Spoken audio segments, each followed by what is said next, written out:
بسم الله وعلى بركة الله.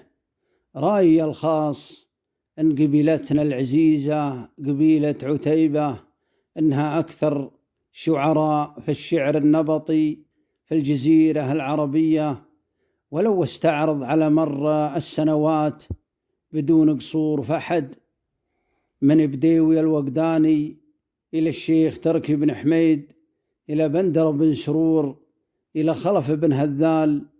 والصحيح أن الشعر والحكمة ما هو ملك لأحد.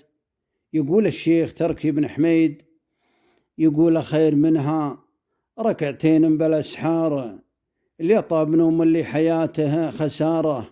ويقول بندر بن سرور، أحد يدور بردة بنت عمه، واحد يدور ستر عذراء عوانيها. ويقول خلف بن هذال، اكحل عدوك لين تعمي عيونه، والبس لها أغلى اللبس لو كنت جايع. ويقول أيضا بديوي الوقداني، أيامنا والليالي كمن عاتبها، شبنا وشابت وعفنا بعض الأحوال، تعد مواعيد والجاهل مكذبها، واللي عرف حدها من همها سالي، إن أقبلت يوم ما تصفي مشاربها، تقفي وتقبل وما دامت على حالي. أبقى الله الحي ورحم الله الميت.